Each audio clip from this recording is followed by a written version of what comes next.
Good evening. Welcome to the Board of Selectmen meeting for July 23rd, 2013. My name is Rob Garrity. I'm the chairman of the Norfolk Board of Selectmen. To my right is Scott Bugby, our vice chair. To my left is Jim Lehan, our clerk. We're joined by Jack Hathaway, the town administrator, and Marion Harrington, our executive assistant. For those here and watching on TV, I must advise you that this meeting is audio and videotaped. Jack, could you read us the agenda? I would be happy to. The meeting of the Norfolk Board of Selectmen for Tuesday, July 23rd, 2013, commencing at 6 p.m. First order of business, we have Rocco Realty 2, LLC, continuation of a public hearing for a Flamable license. We have Verizon slash NSTAR joint poll hearing for Pine Street Inn at 6:15. Planning Board, well, that's going to be tabled tonight, but we had Planning Board associate member interviews. 7 o'clock, we have Lauren Goldberg, Esquire, from Kopel Paige to talk about charter discussion. Town administrator report, action items, including the appointment of Kopel Paige as town counsel, working committee for open space, and continuation of board appointments, followed by acceptance of minutes. Very good, thank you. So it is 6 o'clock. We've continued the Rocco Realty hearing. We don't need to reread the notice of hearing, so we'll just kick that off again. Is the proponent here? Microphone, make sure it turns it on. Okay, join us at the table.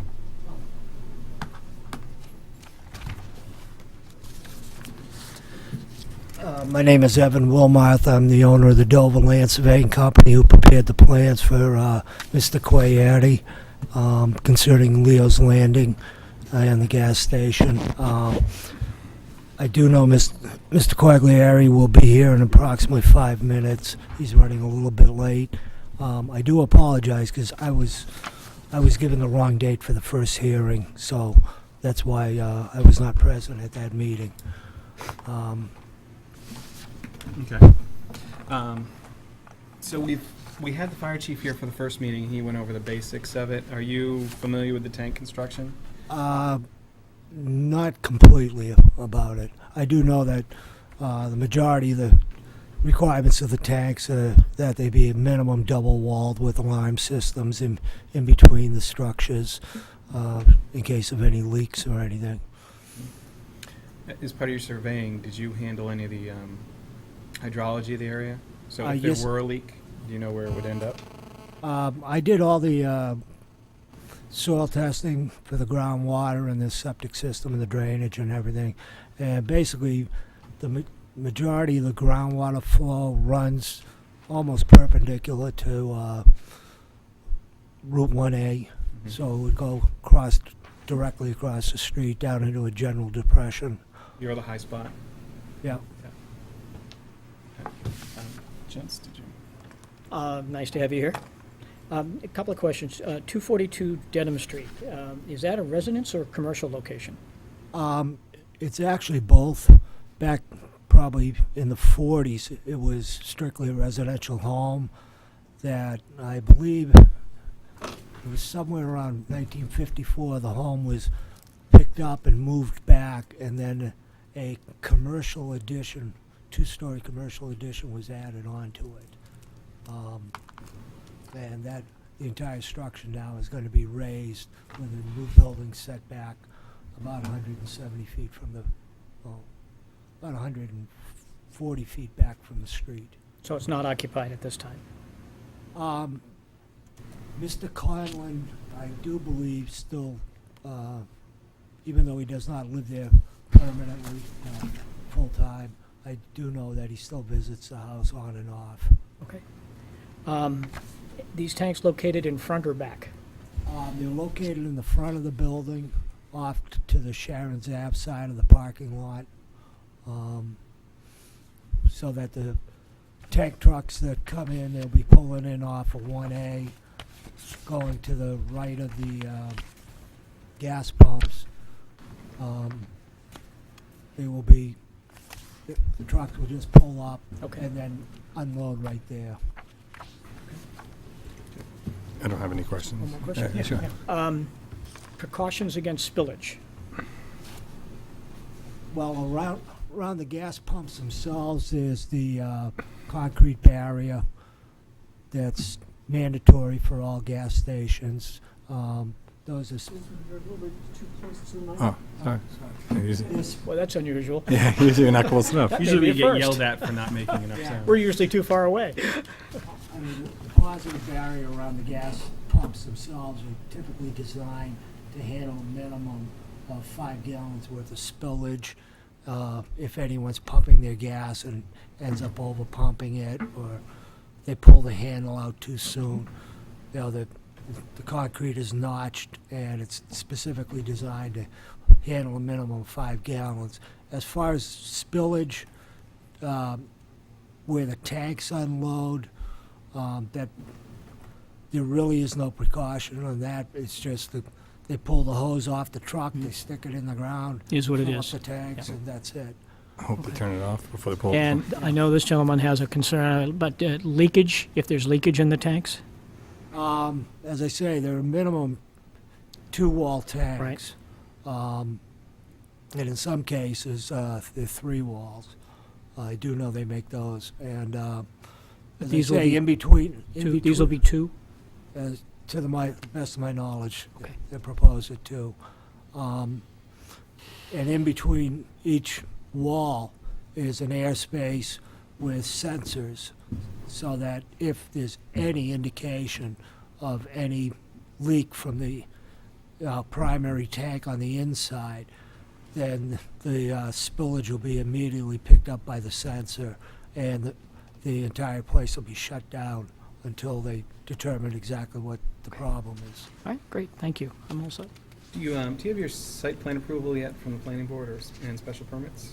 Yes, we do. Okay, so it's not, the location's not gonna change where it is? No. All right. Is there anyone who would have any questions? Would you grab a microphone, identify yourself? And make sure it's turned on too, Yeah, that turn it little on. green, or I know. goes green light. Mr. Quigley, Yeah. do you want to join us? No, that's all right. Okay. Thank you, though. You can hear me? Yep. We're good?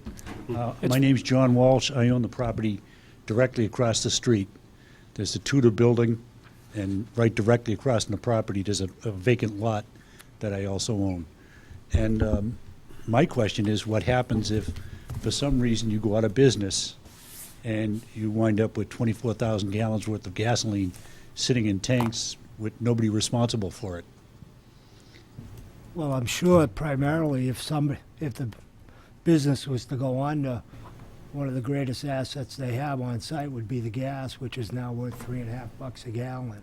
So they wouldn't leave 20,000 gallons worth of gas sitting in the ground. You know, especially if it goes unpaid, the company that delivered it would probably come out and pump it out.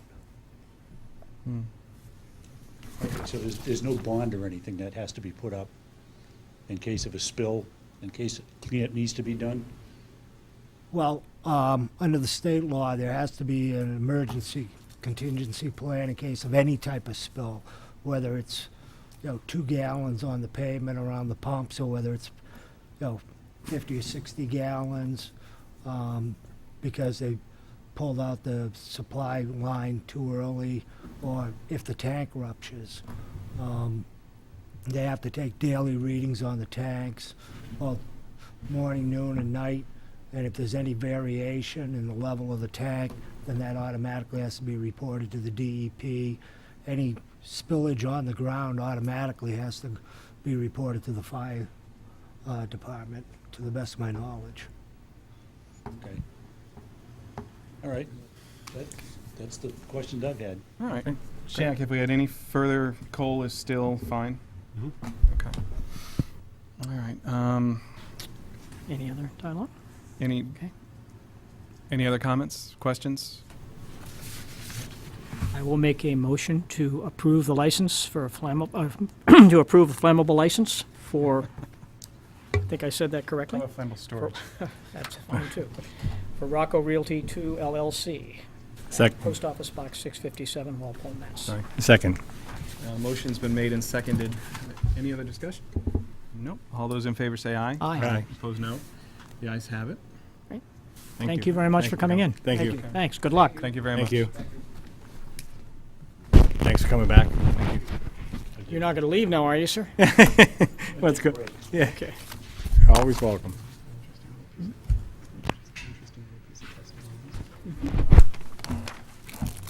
Looking forward to asking those questions. I wanted it on record. All right. We don't have the poll till for 6. Is NSTAR here? No, no, Verizon? Okay. Are we expecting NSTAR as well? no. No. They're not. Okay. We technically have to wait another 3 minutes. There could be an abutter just dying to talk about this poll. Could be a second one. There you go. There you go. There could be another one. Then Jack Roll's up for town council today at 8. She's 7. She's coming in.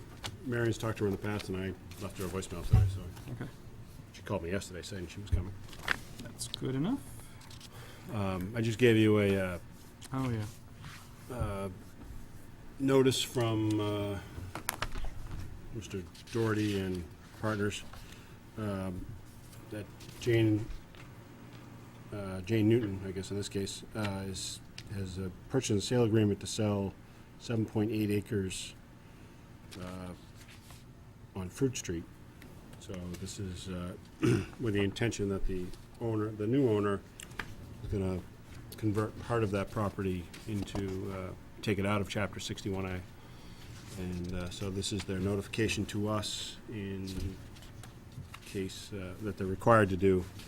Now we have the opportunity to step into the buyer's. We have right of first refusal. Mm-hmm. This is the easy way to say it. So this was delivered yesterday, and yesterday started the 120-day clock for us to consider that right of first refusal. Obviously, we have the opportunity to notify them that we're not going to take action prior to that, but Yeah. it's not required. And this isn't the official, there'll be another notice on the conversion at one point. I would imagine so. I think this is just, he's sharing that this is the buyer's intent will be, that's his understanding, but you're right, this is not the official notice. But even in the case of a sale, we have the right of first refusal. Has CPC been notified yet? I don't suppose they haven't met since they received this No, yesterday at 11. I just left Cindy a message to come get a copy if she'd like it. Okay.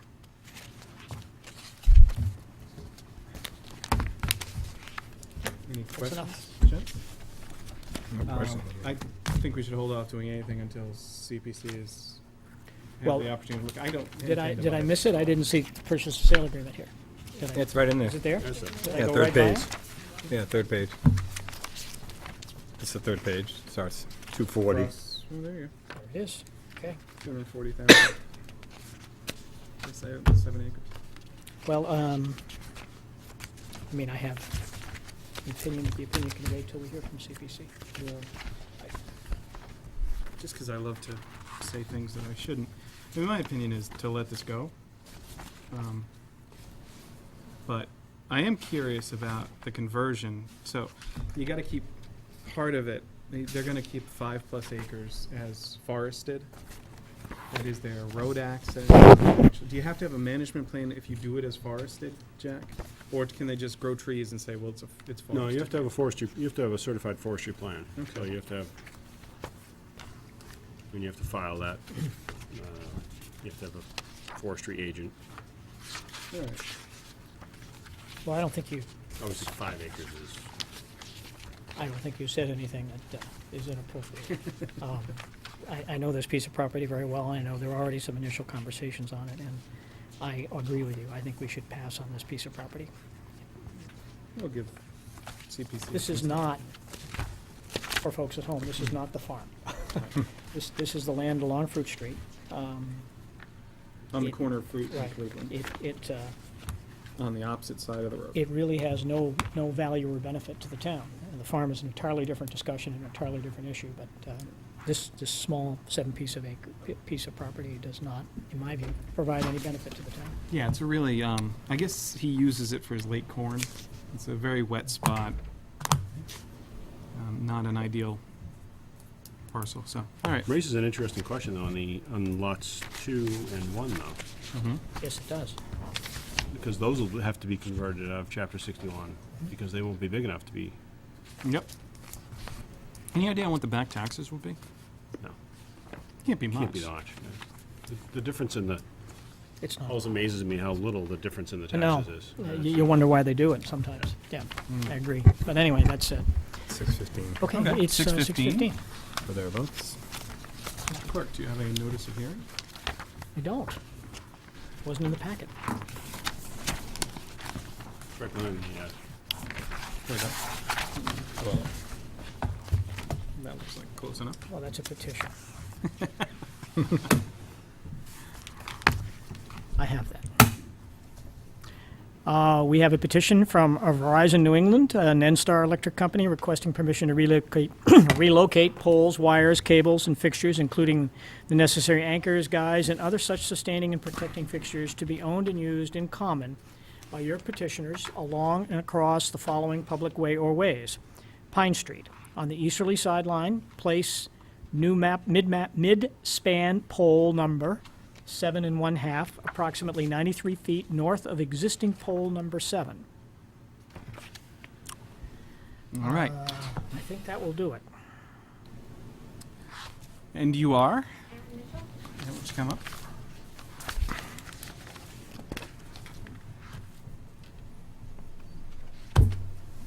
Scott Bugbee, Rob Garrity. Welcome. Jim Leland. So what do you got? So Verizon and NSTAR are looking to, as you said, place a pole on the easterly side of Pine Street to provide service to a new building that's being put up. It's number 36. And it's also to help It's the medical building. Yeah. support the wires between pole 7 and pole 8. It's pretty big difference.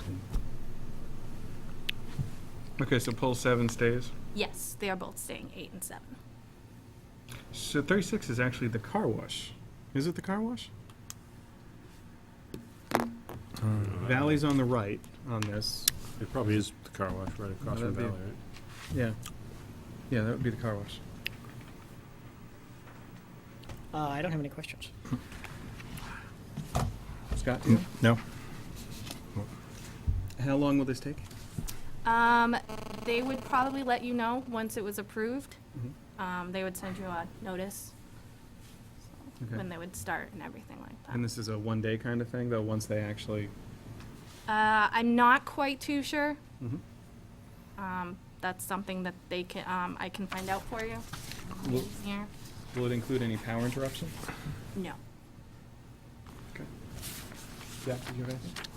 I just, you don't know if there's still, I know there's a pole up Pine Street towards right at the corner of 1A that has been scheduled to move for quite some time. Is that, This would actually have nothing to do with that one. It would be a, it would be a different petition. Well, it kind of does. That pole's in the road, isn't it? it's in the Is it? it's in the driveway for the seed company there. Yeah, so it's got to be pole like 10, 11, or 12, something like that.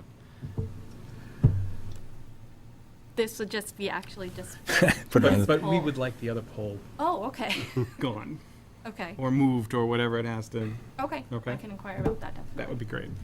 I can bring up one more pole. I think it's finally getting worked on this week, but the Now you're getting greedy. pole, the pole on Boardman Street is at the Freeman Kennedy School. We paid for it to be moved a year ago, and we're still waiting for it to be moved. So it's delaying our parking lot construction at the new school. So Which is a tad behind schedule as is. Okay. All right. So, should we email you with these? Yes. We could pass these do you have along? a card or a, I don't have a card. I can, yeah, give us your, Why don't you write that on the... yeah. we've been there the last 3 Thank you. days, so it's So they're on it. they're on it. Okay. Any double poles in town, Jack, while we're... Not that I'm aware of. no questions from the They're all audience? supposed to too? go away though. I know we have a resident. Is that Boardman Street pole going to be Thank you. completed, do you think? I mean, are they, you say they're on it, are we going to get this done? I think the last we heard from the guys on the street is August 6th, so that's... Okay. Okay. All right. Well, any questions from? Okay. Grab a microphone if you will. Oh, okay. You need to use the We- microphone, The sir. microphone for the people at home. It's not for us. It's for the cable at home. We get yelled at by the cable people. It's gotta be My, on my now. wife owns 39 Pine Street. Is it turned on? I have no clue. Let me see. Sorry, that's okay. You got the wrong vision. Yeah, it's on. So I just want to make sure the green light was on. Mr. Quaglary should have stayed here because he's putting in a building beside 39 Pine Street. And that's across from the car wash. He's not putting in the medical building. No, he's not. putting in He's a putting in the- two-story building that's been okayed beside 39 Pine. Okay. And the entrance to the car wash, excuse me, is across from Mr. Quaglary's property. It's not on the other side of Valley Street. It's on. Right. It's across Pine Street. Yeah, Yeah. it's Pine Street, but it's, the new entrance and everything else is going to be across from his property, where his entrance is going to be. You see, this is the plan that I have right here, and it shows you're on this side, but the car wash is over here. Right. The pole's Yeah. across the street from the car wash. Yeah, it would go right across. No, it's on this side, hon. Number 36? 36 is over here, Yeah, beside Joe Framway. yeah, are you talking about 39? I'm not sure which one you're talking. Okay, 39 Pine Street is up here, Yes. believe it or not, Yep. okay? Mm-hmm. You have Joe Framway, you have the car wash, Yep. you have Colonial Fence, Yes. Yep. okay? The pole should actually is going to be over here. No, it's actually going to be here, so it can provide service. That's still staying there. Oh, okay. That's okay. an existing pole, and that's staying. and Okay, that's because his staying. driveway's coming out here. Yes. Okay. All right, just ask, because that was the plan that I have. Yes, yeah. Thank Here's you. your envelope. You're welcome. Thank you. Your envelope. You're welcome. Anything else we can torture this board? Aaron, actually, glad you came tonight. Your first one. All right. Yep. So we will send you an email with the reminding Verizon and I will about the look other into pole that, issue. That'd be great. definitely. Okay. I move to approve. Oh, no questions? You want a second? Oh, second. Okay, Okay, I didn't know if he's finished as I move. I got you. Motion's been made and seconded. No other discussion. Anyone all in favor say aye. Aye. Opposed, no. The ayes have it. You're good, Anyone Aaron. in favor? Great, thank you. Yep. Thank you. Nice to meet you. Rob's got your Tell Paul name we now missed for him. the next poll. Thank you, sir. Good night, sir. You too. Yeah, the power lines are across the street. Here's the power lines. So you can tell Yeah, that's- this is where the thing will be. This is where the car wash is. Okay. It's yeah. actually not, the car wash really is in, before you get to Valley We're Street. talking about it, but I'm thinking too, yeah. No, I guess, yeah. So, I know where it is. yeah, Yeah. it's not really, I'm not sure. I don't know. Google Maps. Yeah, Google Earth. I don't know what the problem is. Anyway. 6:30, we're going to do the planning board. We're running ahead. This evening, we have on our agenda to appoint the accessory member to the planning board. Associate. Associate. Accessory. It's not accessory. It's associate. The associate member of the planning board, but we do not have the planning board with us tonight, and rather than have the candidates talk to two boards on two different nights, apparently the planning board is going to be in on August 6th, and we will meet with them then, dispose of that then. So we have some time, They have 3 hearings that night, so we'll have to be expeditious and early. round them. Well, they don't start till 7:30 usually. She said she thought we could do it at 7. If we can get everybody in. Okay. And just for point, I cannot meet at 6 that evening. So I request that we go back to our normal time 7. of 7. Yeah. We'll fill you in. We have some action items we can take care of. We do.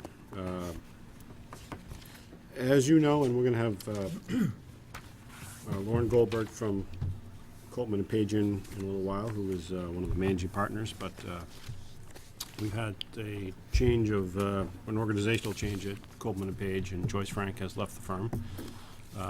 So upon discussions with some other attorneys at Kopel and Paige, they suggested what they do with other clients is have us appoint Kopel and Paige as town council, and then obviously we would work to have a lead, kind of a lead counsel, but it's not a named, it's not part of our appointment. So they're suggesting that we rescind the appointment of Joyce Frank and then appoint the firm of Kopel and Paige. We can certainly talk about with Ms.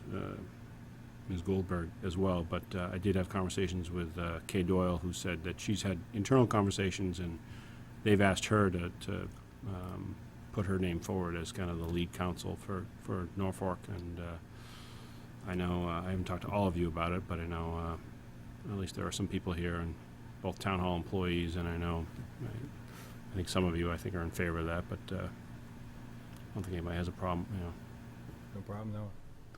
Fine with that. yeah. Yeah, I always thought it was curious that we had Joyce instead of Kopel and Paige as our attorney. So this Yeah. sounds like it makes more sense. It kind of goes back to the George Hall days where it was kind of more of a one-man show than. Jim, any thoughts? No, I do want to talk with them when they're here about that. Yeah. Do you want to hold off on the appointment? Yeah, actually, I would. I mean, I have no problem with it. I've been very happy with Kopel and Paige, but if they're in a position to tell us who the lead counsel is going to be, I think I'd like to know that. Yeah, So it's only a half an hour away. That's your That's fine. pleasure? That's great. Okay.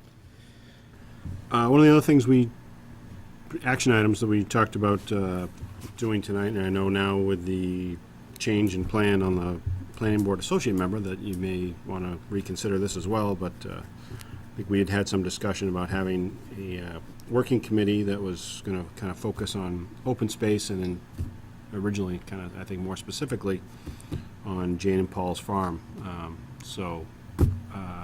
I was asked to add that to the agenda, so I don't know if you want to go forward with that now, or do you want to wait until after the planning board associate member discussion? So, Well, let's talk about it for a little bit. From my point of view, the Jane and Paul's farm issue is accelerating, and as you all know, there is a buyer for one small portion. The other side of Fruit Street, across from the main farm, is also for sale right now for quite a bit of money. It's 28 acres or 22 acres, Jack? One of the two. I thought it was 24, but it's somewhere in the 20s. And then the main 55 acres, give or take, they're not selling yet, but they kind of are viewing, the end of the line one way or the other. There have been some impromptu discussions with them between various people on various boards, and it seems like it's appropriate to get together a small group of people that can work quickly, because there are some state deadlines on programs that if we were to do something on the 28 acres or 22 acres and 24 acres, we'd need to do it sooner rather than later. Particularly if, I know their vision was to sell that portion to a farmer and to have it stay as a farm. And if that's the case, there could be ways we could help them perhaps, but we do have to move with some haste. So that was the idea, to put together a little group of folks, just off the top, thinking you'd want a member of the Concom on there, probably someone from CPC, someone from here. I don't know if CBA, I don't think you need. Planning, I don't know about that either. But that would be, kind of around. Any thoughts? Well, I asked to put this on the agenda because as we begin this process of having these discussions, this is going to be a significant consideration for the town. And we all have a passion for Jane and Paul's farm, but we have to be sure that passion doesn't blind our good judgment. We can sometimes get overly enthusiastic and find ourselves in a problem. So I think it would behoove us to have a lead group of folks that sort of jointly report to us and CPC, that have some connectivity to the process and can contribute to the process in terms of trying to work through a number of considerations. There's a broad array of could-bes here. So I fully support that. I think it should be a very small committee. Yeah. Personally, I was thinking three people. I was just Three people. It gets unwieldy. This needs to be a focused, concentrated effort. So I would like to vote to establish the committee tonight. I don't think we need to appoint anybody to the committee tonight. But I would like to establish a working committee to be the liaison and working through considerations with Jane and Paul's farm. Mhm. In fact, I'll make that as a motion. Okay. We have a motion on the table for a working committee. I'll second that, if I can ask some questions. Yeah. So what's the chart, I mean, what's the goal? I mean, I get the overall kind of goal. What do you think the committee's going to, I know you don't have the answer, what do you think the committee's going to do that? Well, you want to have people on this committee that have a relationship or can build a relationship with the prospective sellers, but also people that have knowledge about the potential uses of that property, and can work with the state in terms of finding out what we can and we cannot do, and in fact, what we really want to do. They're not a decision-making body. They're a working committee. Their role is to explore all of the alternatives, to work with the seller, just how I would envision it. Work with the seller to find out what they're willing to entertain. And, but they don't, the authority really resides with two boards, it's CPC and the Board of Selectmen. In the town. Ultimate authority is with the Ultimate, town. the town, the ones, I The mean, authority I to know. bring it forward. Right. Rephrase Yep, that. yeah. It belongs, to these two boards. Obviously, they have the paycheck and we have the warrant, so, we have to work together. Sure. But I think it's important to explore all of the considerations around this. And to do that, you need people that have knowledge in certain areas. And I think we can probably all collectively agree on two or three people that either have a relationship, which is a good thing, or have knowledge around farming and farms Right, and and stuff, agriculture yeah. and what is available to us and what options are available to us, and try to mitigate the differences that might exist there and bring forward options. Okay. We should take all the help we can get. And Rob said quickly, what were you thinking? I know, again, I'm putting all these questions out too early, maybe, how long would that take, you think, or? I don't think that's in our hands. Yeah. I mean, you said it's up for sale now, so if someone walks in and meets that price, it could go tomorrow? Well, yeah, but we have the right of first refusal. Okay. I think well, to me, what the problem is I think the selling price, which is public, it's over $1 million for that one parcel, isn't entirely realistic if the buyer is going to be a farmer. Yeah, it seems like, So that argues to me that if there's a place where the state can help to lower the price in order to keep it as a farm, if that's the way to go, then we could be helpful, but we should be helpful sooner rather than later. Sure. And I did a little informal feeling out of people, and I know the chairman of the Concom would be interested in helping out on this, and he's, I'm not going to say he'd be the resident cynic, but I think he's a good reality tester. Yeah, and we have to keep in mind that the other piece of property, which may or may not potentially be up for sale, backs up to the Weaver property, Yeah. which is 24 acres of town-owned land. Right. So this is the largest, I think, consideration that the town has had, and probably will have for some time. So we need to get the collective wisdom of a number of people that have knowledge and can assist us through this process. It's a Because it will come with a healthy price tag, no matter what happens. And it means, for so many people, it means so much. I know. It's what Norfolk, is, a lot of this. I mean, I think we'd all like to retain it as a working farm. I think that's sort of the goal.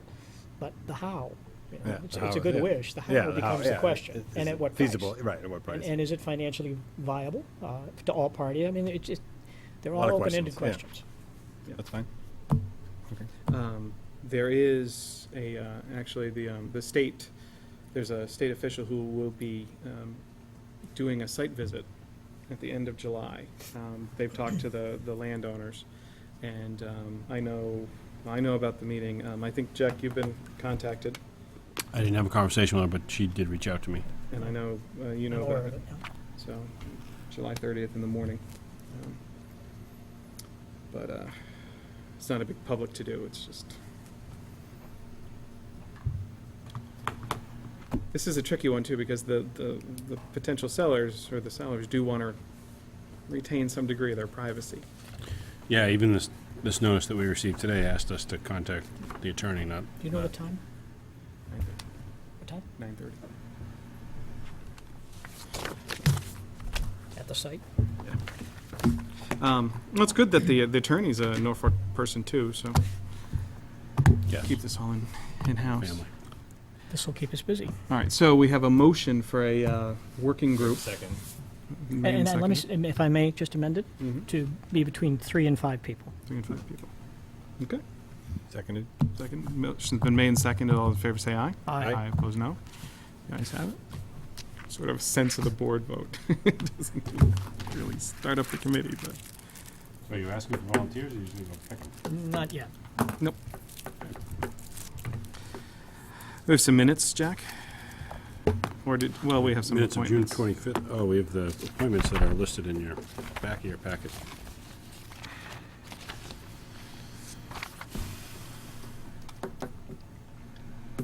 You had appointments for CPC, Precinct 2, and at-large. And it's a one-year term for the at-large because this is filling up since the change in precincts. Things got shifted Yes. around. Well, we have one candidate for the member at large, Mike Kaliza. He's applied for this before. So I will move to appoint Mike Kaliza as member at large to CPC. Second. Motion's been made and seconded. All those in favor say aye. Aye. Opposed, no. The ayes have it. Aye. We have precinct 2 up for grabs too. The incumbent's Paul Terrio. Has he indicated a desire to continue on? Yes, yes. Are there any other candidates from precinct 2? Not that I've heard. I move to appoint Paul Terrio as CPC representative from precinct 2. Second. Motion's been made and seconded. Any more discussion? Nope. All those in favor say aye. Aye. Opposed, no. The ayes have it. So that'll expire in 2016. I want to thank the member coming off, Matt Noysick, for his years of service to the CPC. Excellent news. I have a couple other just town administrator report items, things to think about. Two things. I guess one, yesterday we received notice that the home rule legislation for the Metacomet Regional Emergency Communications Center has been approved. So that is great news, signed by the governor. So it begins. So it begins. So I met Regionalization. today with two of the other Franklin and Rentham town administrators, and we're trying to squeeze Plainville out. No, he just he wasn't available today. So, but we met, and I believe we have the IMA. We had a couple other tweaks that were brought in, but we'll have that for you. I will actually be able to send that out to you tomorrow, and then hopefully be able to sign that on August 6th. Franklin's going to sign it on August 7th, and Rentham's going to sign it on the 13th. And then we can start officially receiving funding from the state, and we can re-engage with our engineers and architects and start. We have to finalize the negotiations on the lease for the space in the Rentham Public Safety Building, but we'll actually make progress and optimistically be open a year from now. So that would be. A year? Yeah. You think the construction could be done that quickly? That's what the project manager says. We're all a little skeptical that it will go that quickly, but it's we're not building space. We're just No, you're renovating, but renovating, and but you're renovating an active building too. So. Yep. Yeah, no, I think I agree with your. If I Hope you're read right. skepticism, Yeah, but I hope you're right, but I'm surprised at that short time frame. But I'd be thrilled. yeah. Well, I mean, I think, and then we have to worry about it. We have to figure out a going live process. Obviously Rentham will probably be the first to go live, and then we'll bring in the second community, and either Rentham Plainville or us, and then the other will come in, and then probably Franklin be last, just because they're the most active. But Yes. Thank you. Somewhat the same topic, but not really. We've had a lot of phone problems over the last year with Verizon. Is there any centralized cause of this? A big part of the problem is, there's, I don't know what you call it, but Spot up there's a right big box from on Main Boardman Street. Street? Yeah, and it's, they have rebuilt it, about 6 weeks ago or so. They, after the last time we had major problems with it, they rebuilt it. They, they replaced the components of it. About 6 months or so before that, the last time we had a problem before that, they brought in all new batteries. There's like 10 car batteries in there, so that if the power goes down, it stays live. All the servers in there or the switches and all that stay live until they get a generator out there. So they fixed the battery problem, and then the next time the components just started failing. So they rebuilt that in about 24 hours and got us back online. So we're hoping what they've done now is a longer-term solution, but I mean that's not just the municipality impacted. That's the whole B1. A lot of the B1 district being impacted. So by the that. phones for the other folks have been impacted too? Yeah, I know both residential and commercial. Is there any back, I mean, is AT&T, do we have any, like, not redundancy, but we can't use the Comcast or have them? That's the Too expensive. that's the phone lines coming in, and no, there's no,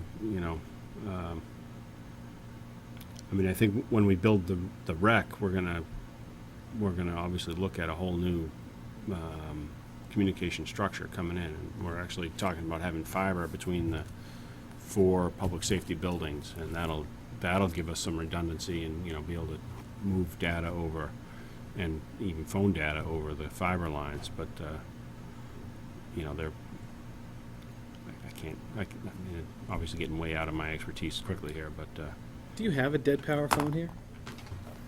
we have May we take a quick 1-minute recess? Oh, yes, without objection. Thank you. I'll hold that answer. No. Just realized. While we're on recess, did Jim pass out 3 of these? No, for NSTAR, no, just one. I only got one. Might be stuck in. Maybe 2 more. We're currently in recess, Might tell subject to the call of the chair. Congratulations, your daughter's got a license. How's that going, Rob? What's about you?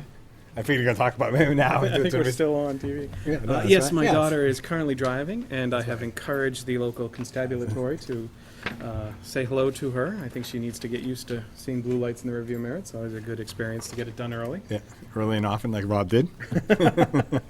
I got quite the training by the Norfolk Police, many of which are still working here. On each one.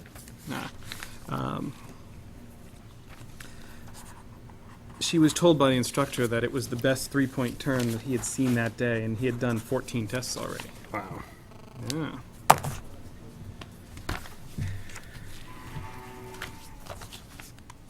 The music going. Taco Bell. Those for Jim. Yeah, I've experienced. Well, Scott has too. Having a driver, it's. Someone had written to me how the freakiest thing was watching them leave the house for the first time without you, leave the driveway. And it was kind of weird watching her take the car. And Wonder where, yeah. Now they have phones so they can text you when they arrive at their spots, which I think is nicer. well, if you have an iPhone, you can track it in real time. Mm. So I put my phone in the car one day when she was going down to pick her brother up at the Rentham State School. Just Remember, we're on TV. I won't give away your secrets. oh, she knows. So, folks at home, this is what you do when your teenage daughter has the car. You put your iPhone in, then you can see where she's going. And then when you can say, wait a minute, she was supposed to pick him up at the state school. They were playing Frisbee or something. Then she goes to Rentham Center. Then she goes south on 1A. I said to myself, she knows that my phone's in there, and she's just Driving around, Yeah. trying to drive her dad batty. That's she's trying to drive me crazy. Then she pulled in Provo Liquors. That's when he really started getting upset. It's like, okay, I got to figure All this right, out. what's the Rentham police phone? Yeah. What's that rec number? While we're in recess on the rec, is there going to be a plan, an empty station plan? I know you guys have been talking about it. There's nothing developed yet? Well, there's plans, and we've actually started with some of our 911 grant money for the local. We've been doing some upgrades to the doors, et cetera, that allow us, give us the ability to communicate from Rentham to Norfolk. So the short answer is, what we're gonna try and do is build a, communication. Sorry about that. We went backwards. We're doing, just chatting about the Just rec. so you don't permit. think it's anything clandestine, your comment, I had hooked something up to charge in my lower garage. I think it's batteries. Yeah. Exactly. Nice. When he said batteries, I said, oh my God, goodness, something's and gonna- I had put a charger on a battery. Trickle It charger, I was hope. dead, and I had forgotten that I had put the charger on the batteries. Betsy, get out. There's no battery acid left in it now. It's all boiled off. Well, maybe? nothing blew up, that's the That's important good. thing, but I just asked poor wife Yeah, go on, to go see. down and just pull the cord out of the plug. You just need Can to, overcharge this. So, you just need to sign this sorry, one. thank you. Not gonna get that. Thank you for mentioning batteries, by You're the way, welcome. Mr. Hathaway. I'm glad I could help. Sign 2 more of those. Is this the same thing as before? Yeah, Yeah, got it. Okay. yeah, we forgot to give you the second and third one, that's all. Thank you, Mr. Chairman. You're very welcome. So stepping back for a minute on the rec, we just want to talk a little about the empty station plan. Maybe max headroom style monitor or something that's gonna. Yeah, so we'll have a, you walk up, so I guess in a more dramatic situation, somebody comes up to the public safety building and there's nobody, there's no dispatcher there, so we will likely have probably a sergeant, or an officer on duty somewhere in the building, but nobody there manning the door as we do today. So the problem becomes, what do we do in a case when somebody rushes to the station and in a worst case scenario there's a domestic violence and they're being pursued or something. So what other regional communities have done with a dark station is solve it electronically. So that you build a Safe room? Airlock. yeah, you build a safe room. Safe So, room. so they walk in that front lobby, and then there's a TV monitor there that gives them right to the dispatcher who's in Rentham. They say, help me. And the dispatcher can push a button and unlocks the second door, so they can walk in, and now they're protected from anybody that's coming in from behind them.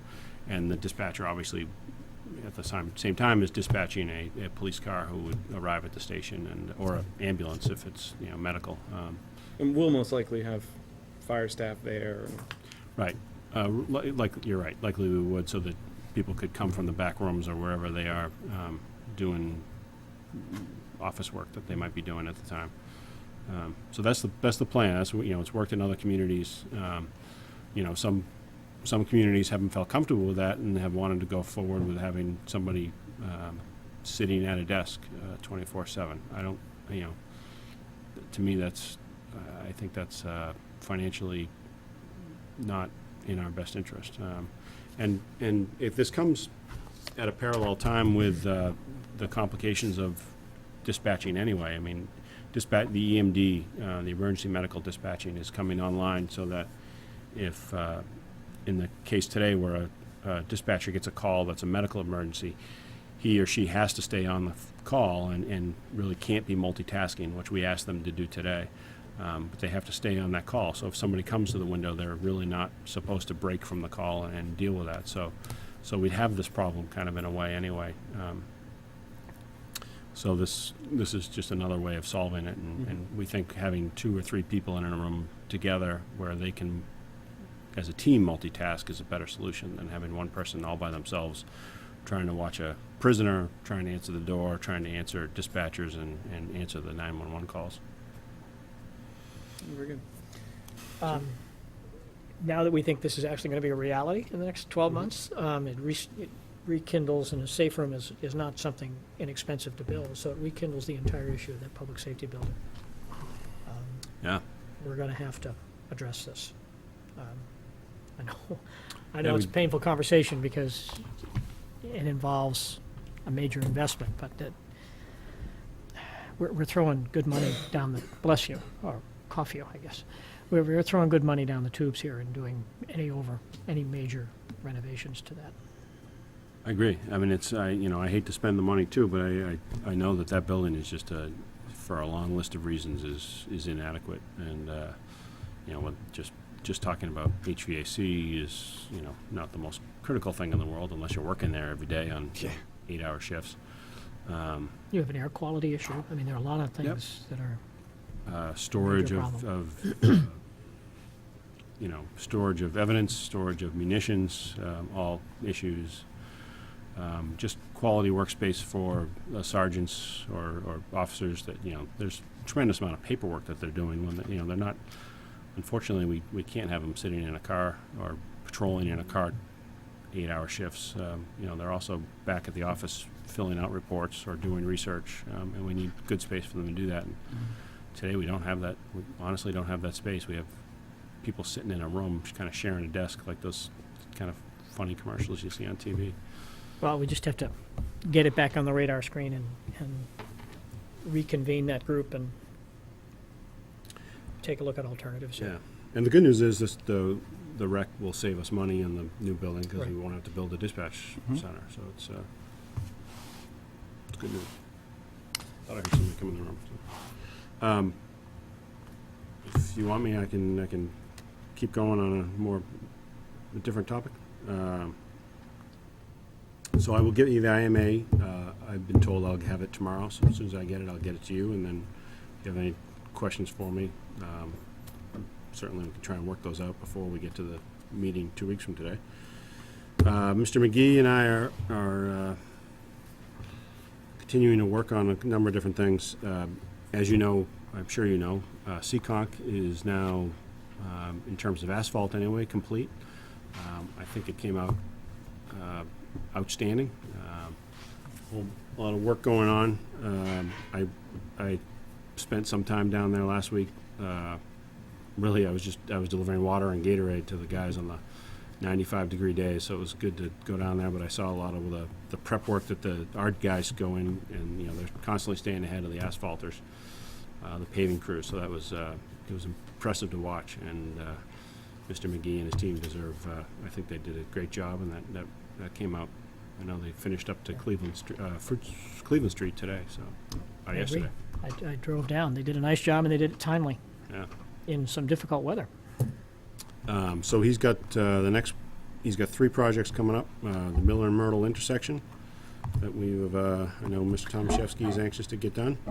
Rockwood from the railroad tracks up to and including the access road, and then really kind of up to Boardman Street. There's a lot of work that he's doing on the sidewalk there. If you've ever walked that sidewalk, I'm sure Mr. Garrity has, but that sidewalk from the tracks up to the access road is in tough shape, so they're rebuilding that as well, and Bob's just straightening that out a little bit and perfecting that. And then the third one is, and this is a little bit of a change, but he's got 2 crosswalks, and I know you may want to talk about that. We can probably continue this conversation in a little bit, but 2 crosswalks that he wants to do over on, I guess that's Union Street.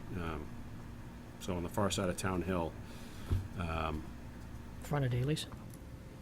Well, more Between the church and front Daly's. of the church, and then the one at the other by the clock, but on Union Street, not on Independence. Okay. So he's going to block off that whole stub in between the 2 roundabouts.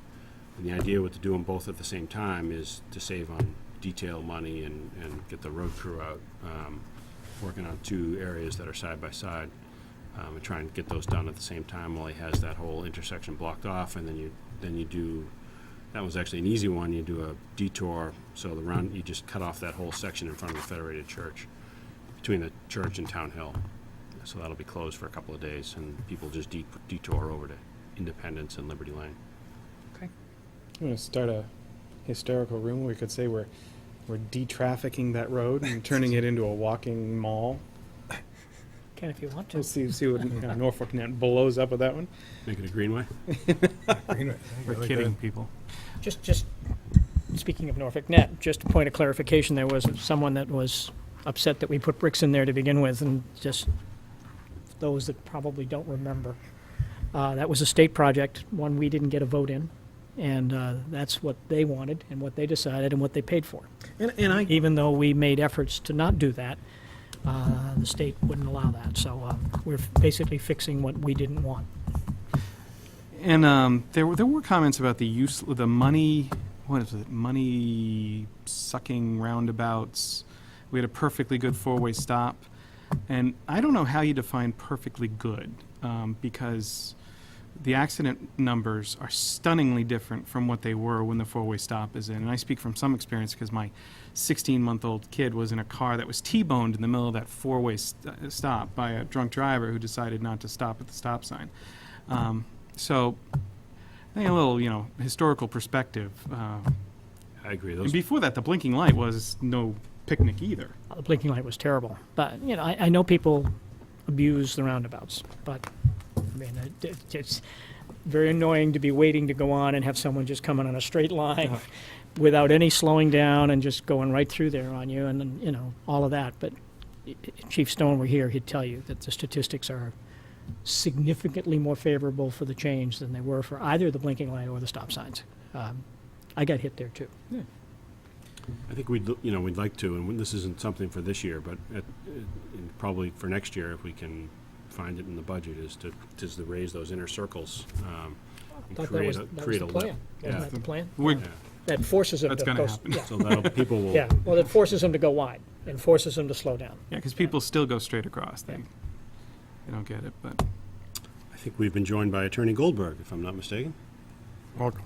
Hello, welcome. I'm Rob Garrity. I'm the chairman of the board. Scott Bugby, Our Vice Vice Chairman. Jim Lehan? Clerk. What, do you want to come up?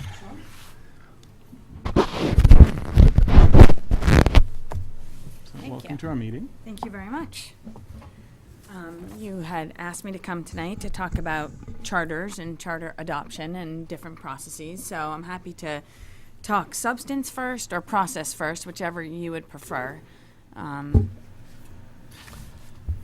Mr. Yes. Thank you, Mr. Garrity. Actually, what I'd love to hear is the changes that are going on Sure. within your organization. I think Yeah. that's probably one of the things I know Absolutely. we're not concerned or anything of that nature and Yeah. all that, but it would be good to hear and understand. Absolutely, I'm happy, and I should have started with that and talked a little bit about myself too. As you know, Kopel and Paige has been around for a long time, over 30 years, or maybe it's close to 40. And during that time, there's been essentially two main owners of the firm, Leonard Kopelman and Donald Page, and they were the kind of sole proprietors for all of that time. And based on kind of internal structure, there was a management committee, which was Leonard and Donald and one other member, Betsy Lane, who I don't know if you've worked with Betsy in the past ever. And in recent years, that management committee was expanded, and there was also some kind of discussion that started maybe 5 years ago about transition and succession, because obviously Leonard and Donald would not be around forever, and we wanted to kind of have a new management team kind of being groomed to be in place. So the management committee expanded to include John Giorgio, who works in a number of towns, and also Joel Bard, who also has been with the firm a long time and does a lot of work in the western part of the state and a little bit in the northern part too. And then most recently, we essentially negotiated the purchase of the firm from Leonard and Donald, and 20 of us purchased the firm and became owners. And, we acted like owners before, but now we are. So that was a nice change for us. We all were very, and I'm going to put it in quotes, invested in the firm and its success before and its mission. And,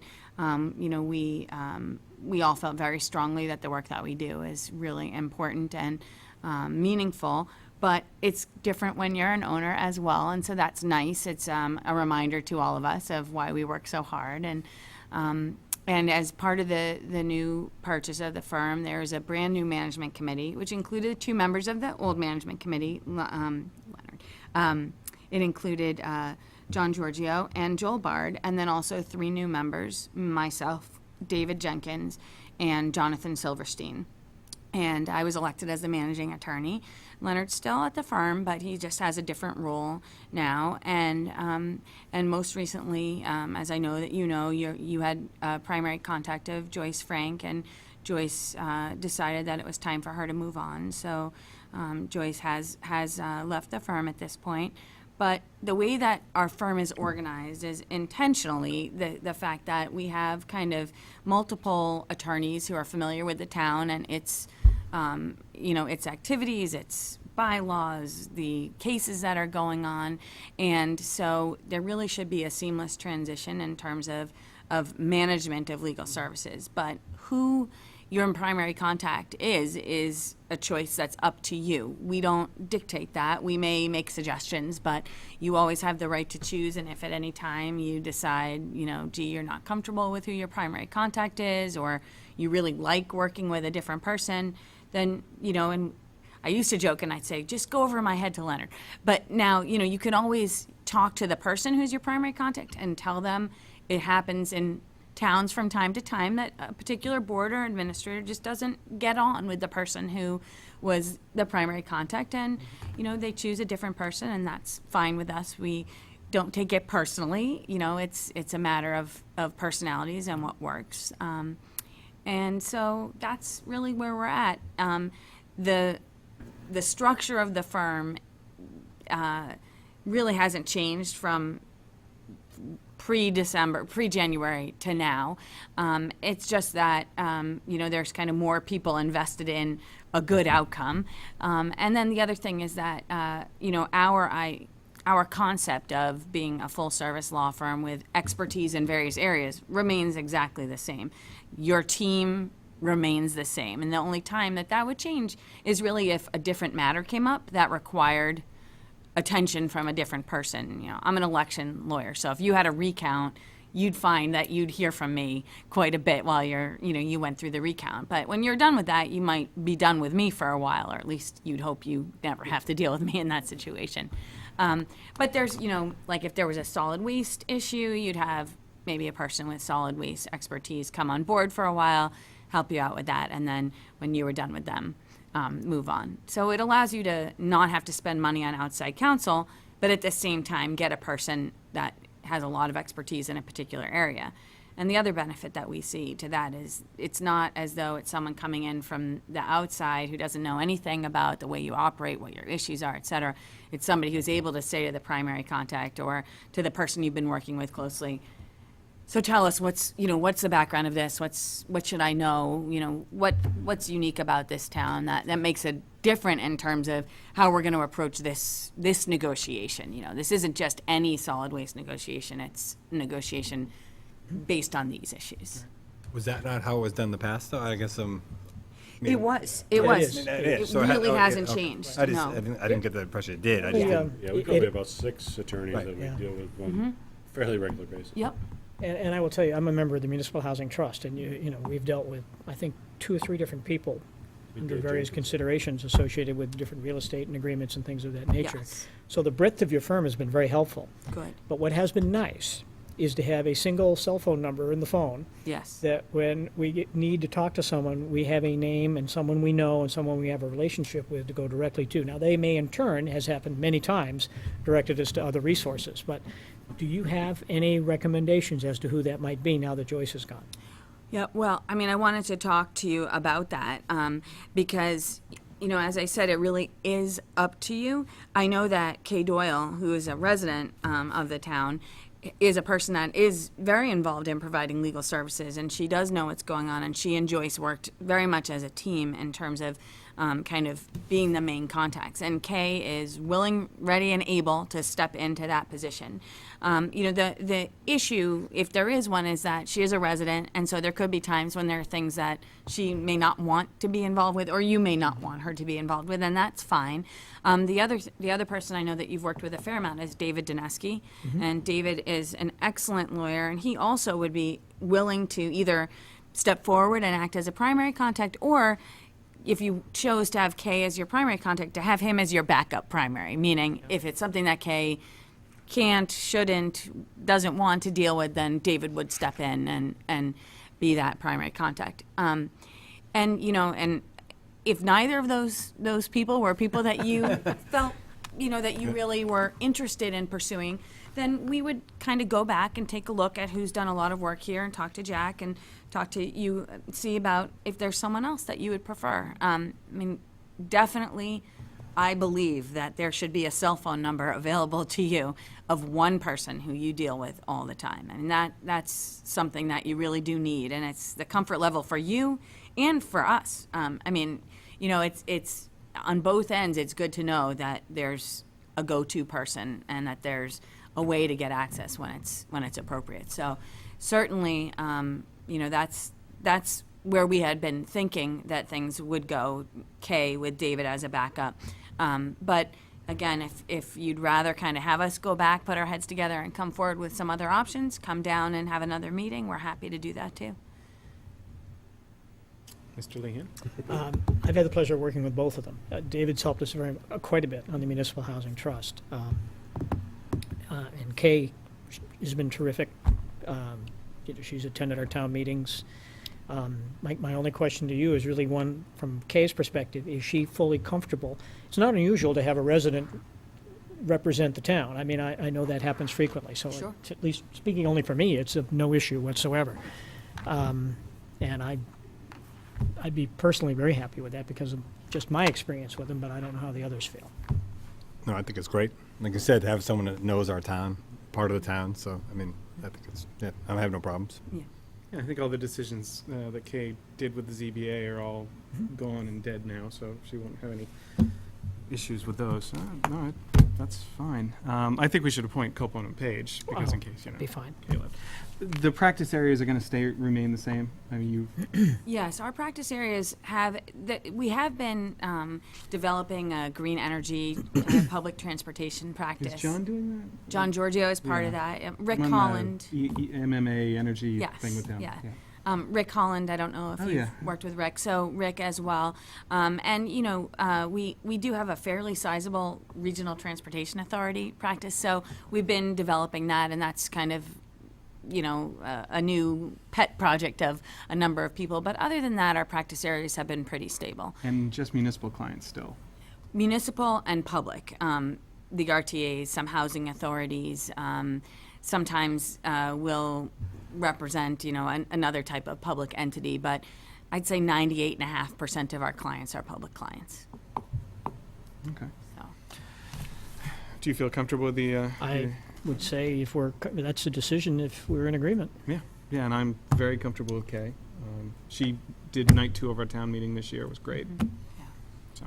And Mr. Chairman, Yes. I did speak with Kay before I came out just to confirm, and with David as well, to make sure that they were comfortable and that they felt like it was an appropriate, arrangement. And Kay is comfortable. She did say that if there was something that she didn't feel was right for her to participate in, though, that she would choose to recuse herself, even if she wouldn't be required by law to do so.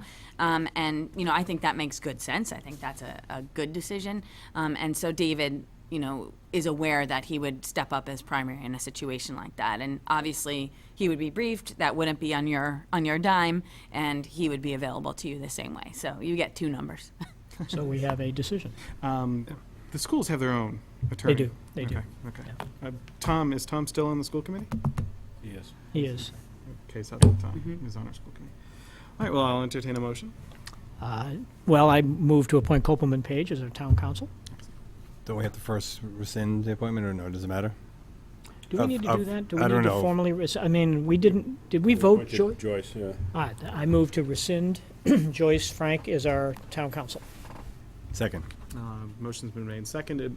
Any other debate, discussion? Jack, could you send a really nice letter to Joyce thanking her for her service? All those in favor say aye. Aye. Opposed, no. The ayes have it. I move to appoint Kopel Paige as town council. Second. Second. Motion's been made and seconded. All those in favor say aye. Aye. Opposed, no. The ayes have it. Okay. So, Welcome back. Thank you.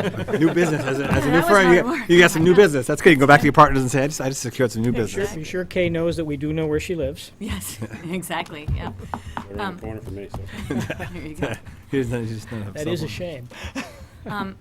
I guess I should tell you a little bit about myself, and I could have done that before too. But I've been with Kopel Paige since 2000. And actually, I was revisiting that today. It was right after the Y2K hysteria.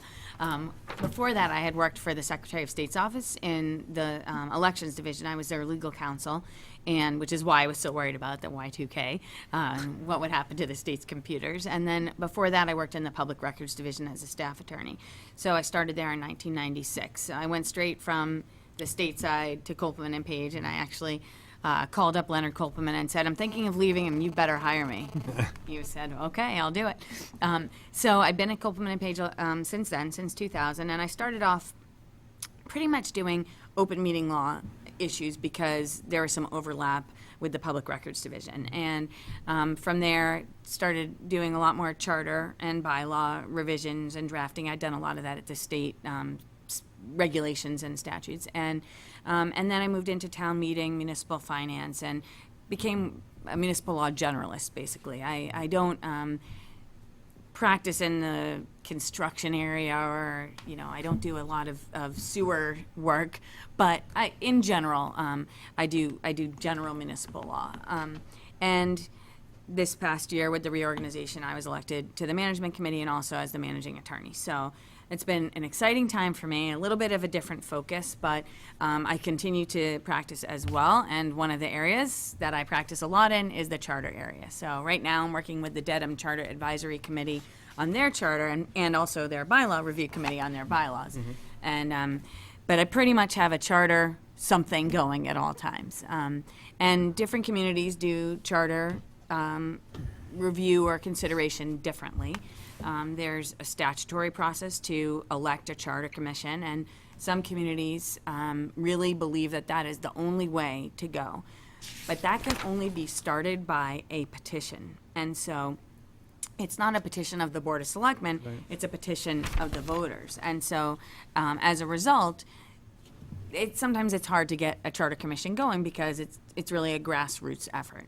That doesn't mean that it's not worthwhile looking at or thinking about, and so as a result, many communities wind up appointing a charter review committee of some sort. Now, a charter. I'm yes. sorry. I went on the by petition. How many does it? You said it's hard to start. How many people on the Yeah. you need a petition? So- I don't mean if you're going to go over that. No, jump it's ahead, fine. but- Absolutely. I just want you to know that I sent over late this afternoon a bunch of materials on charters, including this booklet. It's put Okay. out by the state, and it says 1995, which sounds really, really old, but the law hasn't changed since then. So it's the same thing that it is, and I mean that it was then. So you can definitely use this.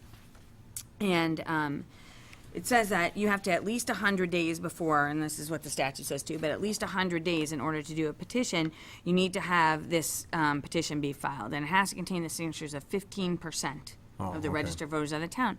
And that's a really high number. I thought you were going to say like 100 people. So Right, That's a high even, number. even though you could go Oh, out- registered voters. Yeah, registered voters. So even though you could go out and do a petition drive, it's a lot of work to get 15% of the registered voters to sign a petition. And so frequently what happens is that, the statutory charter adoption process using an elected charter commission, it's very administratively burdensome or intensive. And you have to meet certain deadlines, and there's 9 charter commissioners elected, which is a lot of people. A 9-member committee is always Fun. Unwieldy. an interesting number to have, and it implicates a lot of issues, including open meeting law, because once you have 9 members, how do you know who's talking to who? And so there's a lot of issues with an elected charter commission. But the biggest thing is that they really have their work cut out for them in about 18 months.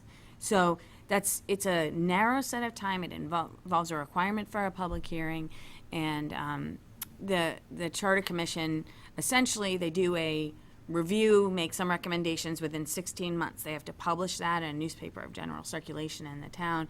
They go back, they make a final recommendation. The final recommendation is then provided to, and then the final recommendation goes on the ballot. It has to be put on the ballot, and it involves a mailing to all the registered voters of the town of the final report. So there's a cost associated with it that, isn't always appreciated at the end of a process like that. Now, sometimes charter commissions recommend no action, but other times they do recommend adoption of a charter. So there is that, and then there is also the ballot question, and when there's a charter commission, the charter commission writes the summary for the question. So whatever they come up with, it's their summary, and they get to decide, okay? Where do the 9 members come from? Are they appointed or are they? They're elected. Okay. And so people they- throw their hat in the ring and. Yes, anybody who wants to can throw their hat in the ring. And what you usually find is there's certain people that run, I want a town council, or I want a representative town meeting. And then you get the 9 people that essentially are the most popular people for whatever the reasons are that are elected. they file their nomination papers and everything at the same time that the ballot question as to whether to elect a charter commission appears on the ballot. So let's just say the voters say no to a charter commission. All these people still have run for the office, but the votes for them are just not counted. So it's a big undertaking. What are the benefits of an elected charter commission? It is a grassroots effort. Oh, Actually, sorry. what are the benefits of a charter? Let's what are have the the benefits basic of a question. charter? Back up, yeah. A charter essentially allows a shifting of the authority that's given to a particular board or officer by statute to someone else. Okay? So it establishes a frame of government that is more permanent than a bylaw, because a bylaw can go to town meeting and change at any time. A charter is more permanent, so it's I use the words aspirational a lot. It's an aspirational document. It's a framework for thinking about government that varies from the general laws. So it allows you to do things that are somewhat different. The town administrator, town manager position is the easiest thing to point to in what charters do, because oftentimes what it does is it'll take power that by statute belongs to the Board of Selectmen or to other boards and committees and give it to the town administrator. Appointment authority, rental use and leasing of property, signing of payroll warrants. Signing. I just signed them tonight. No. Exactly. Thank you. It can take those things and permanently give it to the town administrator, okay? The other thing is it can create departments. There's really nothing in the general laws. There's a few sections that talk about a consolidated department, and you can do that through adoption of a ballot question. But, there's a lot of times when, you really want to have a director of finance and a department of finance, and you want, let's just say, and I'm using hypotheticals, but they are from other towns. So you have a great board of assessors, but there's really no one who wants to run for that job. And the board of assessors that are in office, those members, have been there a really long time, and they're getting tired of serving. So you think, well, what are we going to do about that? There's these people who aren't really, this is it. They don't really have anyone that wants to follow them. And they're having a hard time because they don't want to manage their principal assessor. They really want a more hands-off role. Well, right now, under state law, in theory, they're the appointing authority. They're in charge of supervision. A charter can take that authority, that supervisory authority, and move it, for example, to a town administrator. The other thing is that you could take a board that's created under state law as an elected board, and you can make it appointed.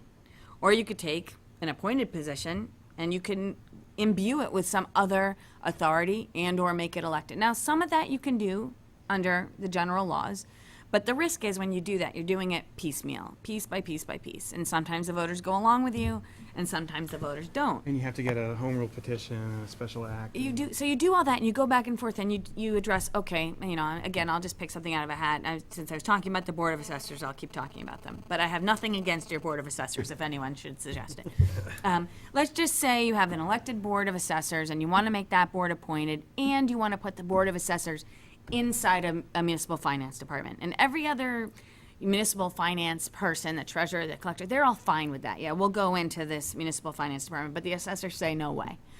So you go to town meeting and you say, let's create an appointed board, and you do that under 41(1)B, or you get a special act, and they say no. But they say yes to the treasurer collector going to appoint it. So now you have no to the assessors, yes to the treasurer collector. So it's piecemeal. You don't really get to control the big picture, which is we'd like to have a municipal finance department under the supervision of a finance director. So now you have a few appointed officials, then you have the elected official over here that doesn't want to change, and that person's still responsible for supervising. So one of the benefits of a charter is it allows you to have a big picture plan for the town. It allows you to centralize, to the extent that's right for your town, supervision of day-to-day performance issues. And that's really, I think, what I've seen as the biggest issue lately, is that even when towns want to retain their elected boards, they want their employees, including their kind of primary deputy or the person who's really the department head, to be managed on a day-to-day basis by a town administrator, and not necessarily with respect to policy matters. The Board of Assessors, for example, are going to want to set the policy with respect to assessment. But that primary deputy, that principal assessor, that person, are they coming to work every day at 9? Are they leaving every day at 5? And what's their schedule? And what are their rights in terms of vacation and et cetera? And one of the ways that you're able to kind of centralize and normalize that is through the adoption of a charter, because it allows that authority permanently to be taken and given to another person. So it's an Be given back then too, if it's been, when you say permanently, it's permanent, once it's done? permanent until you amend the charter. Okay, Yeah. then you amend the charter. That's good. Yeah. And what I want to do is tell you, Chapter 43B, Section 20, and that's part of the Home Rule Procedures, it's not the Home Rule Procedures Act. It is the Home Rule Procedures Act. No. It says, if you look at it, that the provisions of any charter or charter amendment shall be deemed consistent with state law relating to the structure of city and town government, the creation of local offices, terms of office or mode of selection, and distribution of powers, duties, and responsibilities. And then they say, any office can be elected or appointed except for selectmen and school committee. Any local officer or employee can be appointed by any other person. So let's go back to this, the Board of Assessors, who are really not going to like me. Under state law, let's say that the law gives them the authority to appoint the principal assessor. Well, a charter can just change that, and it's deemed consistent with state law. It could go to the Board of Selectmen, it could go to a town administrator, it could go to a committee of 3, the moderator, the chairman of the Board of Selectmen, and the chairman of the school committee. There's any number of options that state law otherwise wouldn't allow, and it's deemed consistent. The number of people on a body. Let's say that the state law says you can have, a 3-member Board of Selectmen or 3-member Board of Assessors. Well, you could change it to 5 or 7 or 9, although that's a lot.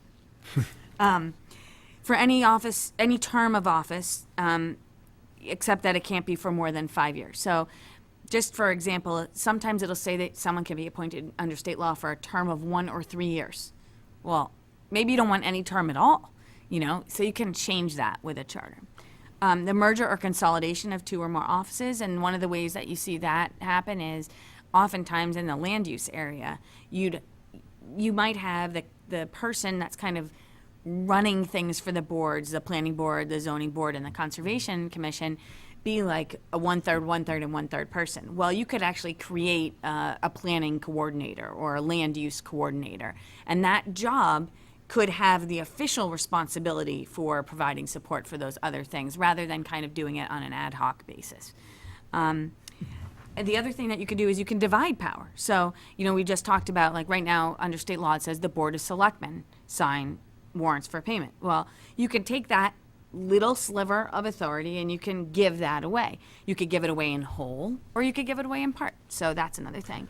And then for the confirmation of an appointment by any other municipal entity. So back to the town administrator, because that's the most frequent thing. It might say, the Board of Selectmen is going to appoint multiple member bodies, and the police chief and the fire chief and, town council.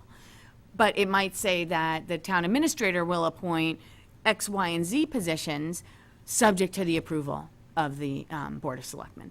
And then maybe, employees, not general employees, not department heads, without that approval. So any of those structures of government that you're kind of used to following because state law says so can be rearranged.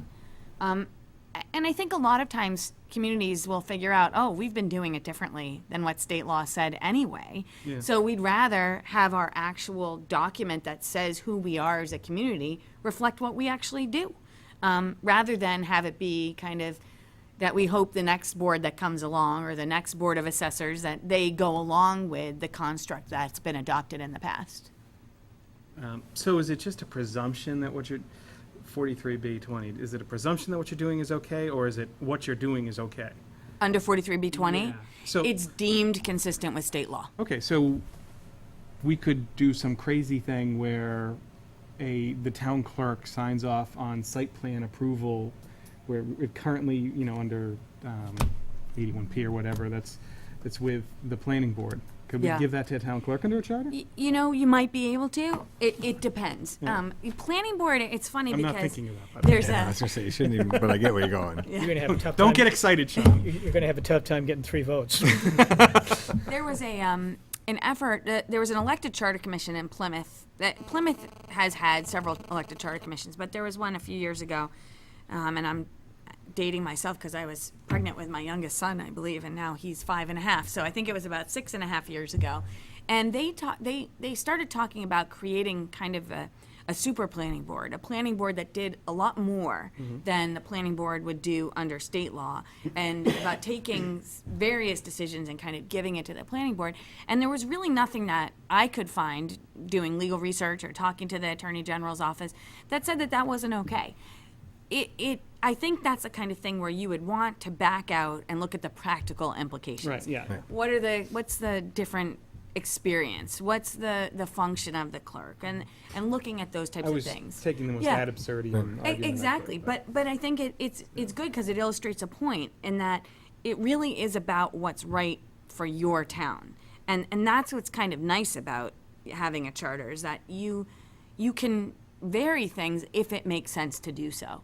If it doesn't, then you don't make that kind of a change. But if it does, and again, I think it's mostly in communities where people are already doing things differently, and they say, oh, we didn't realize necessarily that, you know, doing X, Y, or Z wasn't consistent with law, but now that we've taken a look at what works and what doesn't work, we want that to be the law. We want that to be the rule here, and we don't want, you know, a fickle town meeting. One time they're happy with the Board of Selectmen or a town administrator or the Conservation Commission or the Planning Board to go this way, and then another time when they're unhappy to go another way. So it gives a level of certainty that you don't have with bylaws. but the charter has to be changed through another charter review commission. Well, so now we're back to process for a minute. So there's 2 different kinds of ways. One is through an elected charter commission, and that, as we said, that's a pretty big deal. It's a big deal to get started. The other way to change a charter, though, to adopt or revise a charter, is through the action of, let me go back first to the statute. Once you have the only way you can adopt a charter using the statutory process is with an elected charter commission, okay? But once you have a charter, you can amend that charter by a 2/3 vote of town meeting and it going back to the ballot, okay? So once you have your charter in place, you don't have to have an elected charter commission every time you want to change it. There are certain carve-outs, though, because lawyers wrote it. And the Can't carve-outs... change town council? excluding me. The carve-outs are for those major issues, the Board of Selectmen, the school committee, the Board of Selectmen, the legislative body, or a town manager if you have one. So you can't make changes to those things just by a vote at town meeting. You'd have to go back to an elected charter commission. However, there's a parallel universe when it comes to amending charters, adopting and amending charters, and that is through the special act process. Now, a special act requires a majority vote at town meeting, and that's it. It then goes up to the general court. There is no requirement in state law that it be sent back to the town for what's usually called local acceptance. Right. However, big deal issues generally do come back to the town, either on the town's own initiative, meaning you'd say, see if the town will vote to adopt the charter as recommended by the Charter Review Committee, not the commission, and as recommended by the Board of Selectmen on whatever date as set forth below or in the attachment, et cetera. And further, that, you'd go through section 1, 2, 3, and then you'd have another one that said, provided, however, that this charter shall not take effect unless approved by the voters at an election in answer to the following question. And then you'd have a local acceptance provision built right into your special act charter. Right. So that is the norm when it comes to adopting a charter without question. I don't think the general court would approve it. I don't think they'd be prohibited from it, but you can be sure they come back to the Board of Selectmen and say, really? Right. Where's the local acceptance? We're not making a charter for the town. And then on minor issues, they would not generally require it. So if you... And then this often happens that once a town adopts a charter, they say, oh, we forgot this, or we don't love how this is working, we want to tweak this. Those types of things they may not say you have to go back, and town meeting may not require it. So you're tracked once and for all. So if you go through the local approval acceptance charter, your changes also have to go through local? No. No. Okay, they can still go the Yes. 2/3 in town ballot? Yes, it's Okay. actually quite interesting. Both of those methods are available to you at any time. If you adopt, let's say, a special act charter, you can amend it using the Home Rule Procedures Act, which is the 2/3 vote at town meeting, as long as it doesn't relate to those initial things. If you adopt a home rule charter, you can go the other way. Wow, that's interesting. So a charter is like a constitution? A charter is a constitution. Yeah, okay, so. So I got lost there a little bit. So when you're saying, obviously, to adopt, you have to go through the home rule legislation and it goes to the general court. Not obviously, you can also go through the Charter Commission. Right. Well, you're right. In the parallel universe, yes. But if you were making a minor amendment, you would have to go back to the general court, or no? Well, if you're making a minor amendment to, I'm just looking for if you just give me 1 second, because, What I heard was you can do it either way. You can do the town meeting 2/3, and it goes to the ballot in town. Okay. That's what I heard, but I could be wrong. yeah, and, of course, as I'm saying that, I'm thinking, I know you can go Home Rule Procedures Act charter to the general court, but I'm not sure you can go general court to Home Rule Procedures Act for amendments. I have to double check that. But you're not permanently tracked in that if you went and did the Home Rule Procedures Act method, you don't have to go back to a charter commission or have to go to the 2/3 vote at town meeting. You can amend that using a special act. So if you went the way of a commission and you made a change, I won't pick on the town clerk or the assessors, we'll go with the planning board. Yeah, well, we And were you- picking and on the you made assessors. You made a change where you made the planning board 7 members as opposed to 5, and you had 2 of them appointed and 5 of them elected, Mm-hmm. hypothetically. And then you found after 2 years that it really didn't work, Yeah, changing it. yes. How do you change it? If you had gone Let's go back through a commission. then you can just go to town meeting, Just the 2/3 2/3 vote. vote. Yes. Okay. So you don't have to go to general court, or you don't have to have an election? Well, you do have to have an election. Well- You go to town meeting first for the And then 2/3 ballot. vote, and Right, then to the I made that ballot. assumption. You Yeah, don't okay. have to do the whole. And the AG But you do would- not have to go to the general court. You do not have to go to the general court. And I think, that is something that's sometimes viewed as a plus and sometimes it's viewed as a minus. Because if you do go under the 43B Act, the 43B Home Rule Procedures Act, then you do have to do that mailing again. So you have to mail no later than 2 weeks prior to the election the charter amendment to all of the voters of the town. So there's a cost every time you go under 43B that just doesn't exist when you go under the special act route. So it is something I think that people wind up kind of, you want to plan. If you're going to do the charter method, you want to make sure that the town clerk's budget, even though it's really the Board of Selectmen that's responsible for sending it out, but you want to make sure the town clerk's budget or the selectmen's budget includes that mailing cost. It's like the mailing we do for town meeting, though. Yeah, we do a mailing to every resident for town meetings anyway. So. We're quaint. Yeah. I'm just trying to look here to see if, When was our last charter committee? 90s? I was here. 2000 or so, something. No, it was No, like it was before that. 95, 96. It was mid-90s. Right. We, Yeah. but it wasn't a formal charter commission. Well, we made some structural changes. We did, but we went special acts to the legislature, The 2 recommendations that I remember specifically were town clerk to be which appointed. nothing happened. Right. Which didn't happen. And finance, Creation of finance committee. making it appointed versus elected. There was some, didn't they brought up a five selectman board at And the it got time. voted down. They decided not to go forward with that. the booklet does say you can do it any of the ways. I have to be honest, though. I think that normally if you adopt a special act charter, you go back to the general court to amend it. I think that's just the more common That would thing. I be really logical. can't think of an instance when I've been involved when a home rule charter adopted under 43B when a special act charter has been amended using the 43B process. It's just nothing's kind of standing out on that.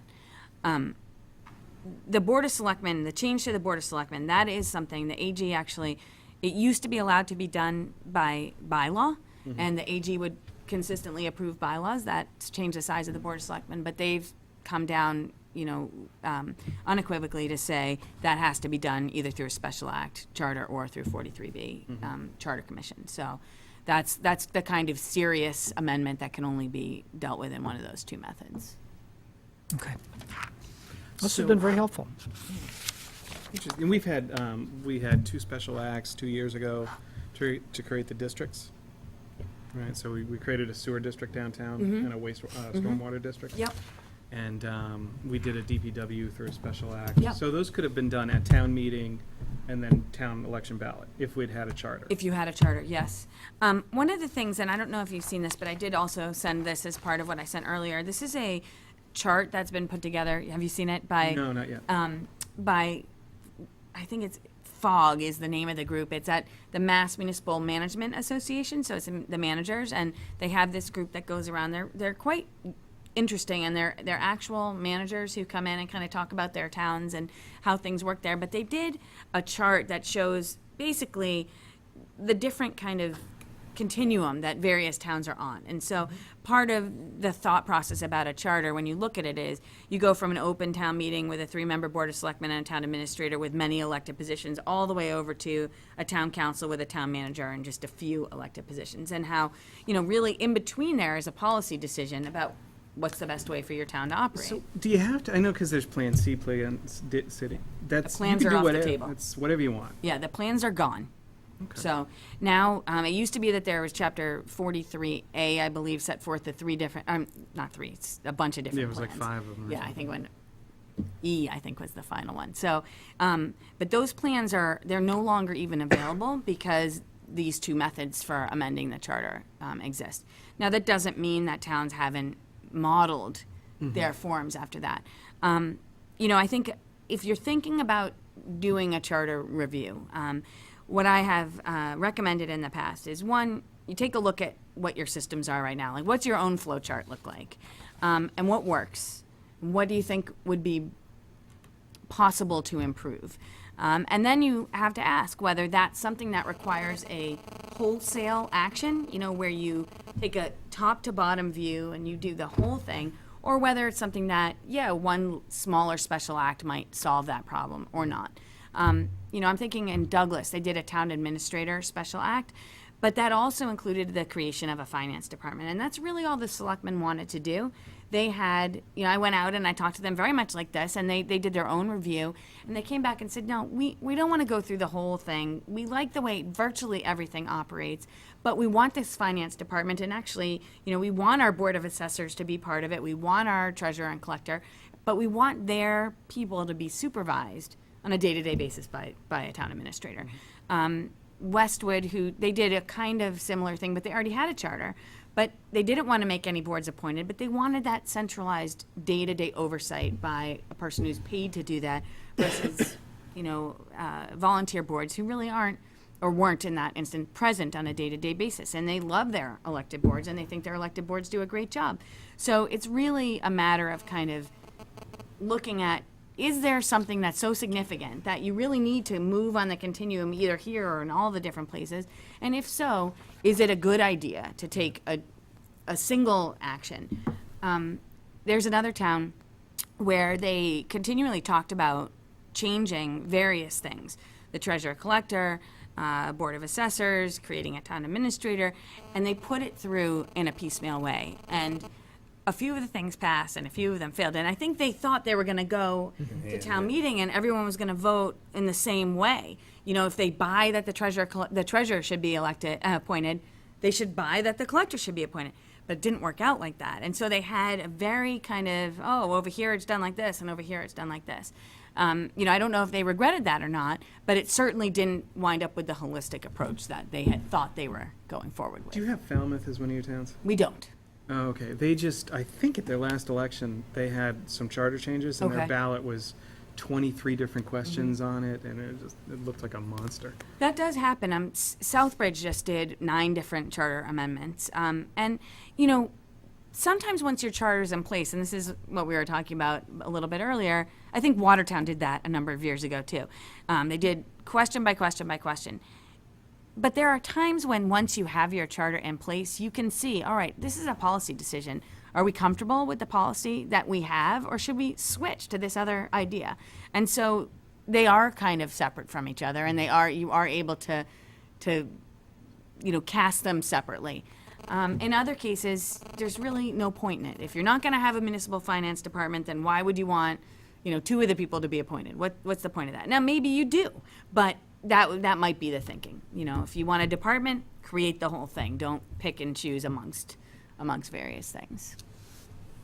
We've made two major changes in our town that way, DPW being one, and that was a 3-year implementation, and then finance. Yes. And I think both were very good decisions. I think the town is, especially in finance, but DPW as well, I think we're far more efficient than we were, and certainly use of resources, significant change. So they were both good choices.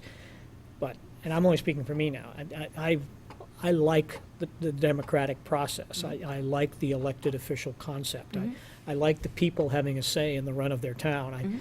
So I get a little nervous when we try to empower too much around too few. Yep. This belongs to all of us, and we're all have a stake in it. And I think that we're very fortunate. We have great volunteers in this town. We have very capable, talented people that give of their time and talents to help make this town work. Yeah. And I personally like that. I think that I've not ever seen the town not rise to the occasion. We've tried a couple of times because I am an advocate of the town clerk being an appointed position. I think the charter committee had that right. We've tried a couple of times. The voters said no. Okay, we move on. It's okay. Yeah. You know, that's democracy. And I don't know. I think there are a couple of things that I think we could tweak, but I would get a little nervous about making major organizational changes, because I think as a whole we run pretty well. Mr. Chair, I would just say that I think that concept, this is really, that's one side of the argument that you will hear every single time, and it's very important and entirely valid, and that's why a lot of communities make no change under We're the still a general small laws. town. They're fine, and there's nothing wrong with that, and that's a perfectly good way to operate. You know, and I think the question really is are the policy needs of the town and the operational needs of the town being met? And that is a decision that only the town can make. And so the nice thing from my perspective is, you know, I don't advocate for one or the other No, outcome. I understand. I know. It's totally a policy decision. And I think the question is, if you're going to go through a process of looking at this, how are you going to do it in a way that makes sense? One of the things is that regardless of whether you do an elected charter commission or an appointed committee, I really always stress, for the reasons that you just gave, that the public be involved in the process. Right. That there be, because there's nothing required under the special act method. You'll get no argument from this Yeah. board. And so it's really useful Yeah. to have some time, either public hearing scheduled or an opportunity at, you know, every meeting or every few meetings of a charter review, for them to have the opportunity to hear from the people. And that's something that's built into the statutory charter amendment process, but not in the special act process. We're bringing in a new position this year, a town planner. Long overdue. You know, we've not had that resource ever. But there are a number of different ways that planner can be involved in the community and within town government. And, you know, one is zoning enforcement. I know Watertown made that change, where the town planner is actually the zoning enforcement officer. We've looked, I think, all of us individually, at a number of different towns and what they have and have not done around that. If you have any information regarding some other towns that we may not have touched on, I think we would all find that very useful. The role of the town planner. Right. Yeah, absolutely. I mean, I don't offhand, but I can find No, out for but you with I'm not sure, a lot of effort. I'm sure we're not on virgin ground here. Right. So, and as I say, I know 2 or 3 towns that have done this that we have explored, but we don't have to, you know, we'll take all the help we can get. Sure. I can look into that, absolutely. Thank you. It's been great, thank you. Oh, thank you. That's been very helpful. Okay. Thank you for appointing Kay and David. Thank you for appointing Kay and David. Yeah, and good luck. So if the materials that I put together are in an email, so they're easy enough to share rather than printing them all out, because I don't know if you We're green. like the printing out. Yeah. And certainly if you have any follow-up questions, just please let me know, or let Kay or David know, and they're happy to forward that. So thank you. Yeah. It's very nice to meet you. Nice to meet you. Thanks for coming in. Congratulations. And feel free at any time, you know, to give me a call if you need assistance. We appreciate the review of our old bills. You sent us back I know, look at that, it was nice. That's nice. $1,600 or so. That was very We're nice. glad about that. We really So are we. Yeah. Yeah, no, it was- Excellent. thank you. So we will not be overcharged again, is that what you're saying? No, I'm just kidding. Thing, not I now. almost forgot my umbrella. Yeah, Get into the night. yeah, I don't All know. right, Thank Drive you, you be safely. careful. Thank you. Take care. That was very informative. Yeah, oh, interesting. Some food for thought.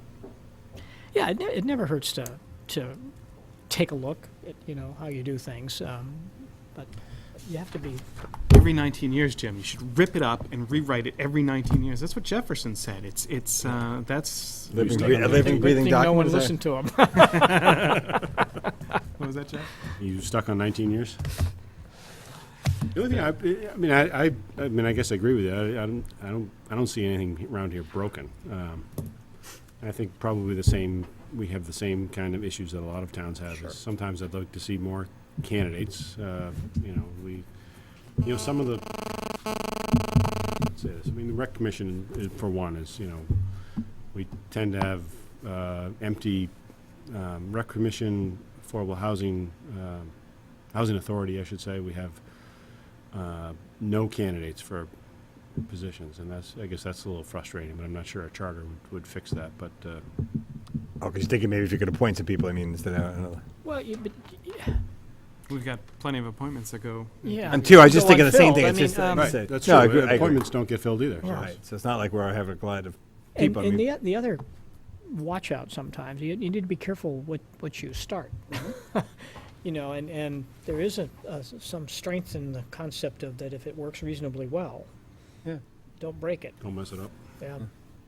I mean, unless Jack tells us differently, that thing's not working great, or we need to look at something. That's right. I mean, And you also don't want to react to a spike in time. right.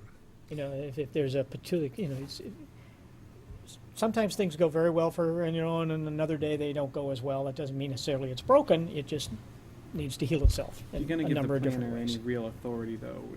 Well, that's different. We're going into. Right. That's going to have to be some sort of changes. I agree with that. But that can be done through a warrant article.